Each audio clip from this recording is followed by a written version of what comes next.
Operation থিয়েটারে কোনো রোগীকে যখন অ্যানেস্থেসিয়া দিয়ে অজ্ঞান করা হয়, ওই অবস্থায় রোগী কোনো কথা শুনতে পায় কি বা কোনো শব্দ শুনতে পায় কি, এই প্রসঙ্গে আজকে একটু আলোচনা করব। কোনো রোগীকে যখন অপারেশন থিয়েটারে অ্যানেস্থেসিয়া দিয়ে অজ্ঞান করা হয়, অর্থাৎ জেনারেল অ্যানেস্থেসিয়া দেওয়া হয়, ওই অবস্থায় রোগী চোখ মেলে তাকাতে পারে না, নিজে নিজে জাগতে পারে না, ঘুমিয়ে থাকে বা অজ্ঞান থাকে। ওই সময়ের কোনো মেমোরি থাকে না, রোগী নিজে নিজে কথাও বলতে পারে না, এমনকি নড়াচড়াও করতে পারে না, কিংবা নিজে নিজে শ্বাস প্রশ্বাসও নিতে পারে না। এখন কোনো কোনো রোগীর ক্ষেত্রে যে ঘটনাটা ঘটতে পারে সেটা হলো অপারেশন চলাকালীন রোগীকে বিশেষ কারণে যখন অ্যানেস্থেটিক ড্রাগ বা অ্যানেস্থেটিক ডোজ অনেক কম দেয়া হয়, তখন অপারেশন চলাকালীন রোগী শব্দ শুনতে পারে, এমনকি হালকা নড়াচড়া করতে পারে এবং ওই সময়ের ঘটনা কখনো কখনো মনেও করতে পারে। সেটা কেন হয় বা কাদের হয়?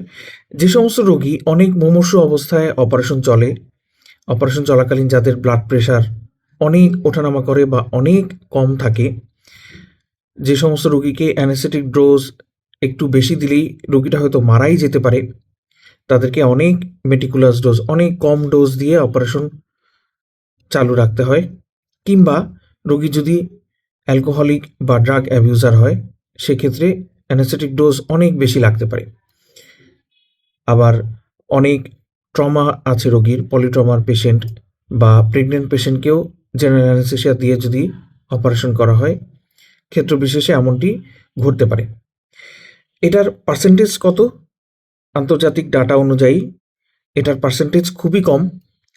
নর্মাল পেশেন্টের ক্ষেত্রে অ্যানেস্থেসিয়াতে এটার চান্স 0.1%। আর যারা হাই রিস্ক পেশেন্ট, অর্থাৎ এতক্ষণ যাদের কথা বললাম, সে সমস্ত হাই রিস্ক পেশেন্টের ক্ষেত্রে এটার সম্ভাবনা 1%। আর আরেকটা ঘটনা ঘটতে পারে, কখনো কখনো রোগীকে জেনারেল অ্যানেস্থেসিয়া থেকে যখন জাগানো হয়, জেগে ওঠার আগ মুহূর্তে বা তাকানোর আগ মুহূর্তে রোগী অনেক সময় ওটিতে যারা আছেন তাদের কথা শুনতে পারে।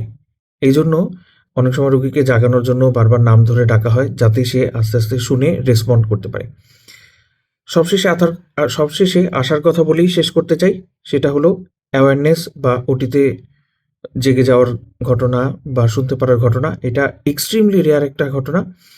মডার্ন প্র্যাকটিসে এটার সম্ভাবনা খুবই কম এবং মডার্ন অ্যানেস্থেসিয়া অনেক সেফ। সবাই ভালো থাকবেন। ধন্যবাদ।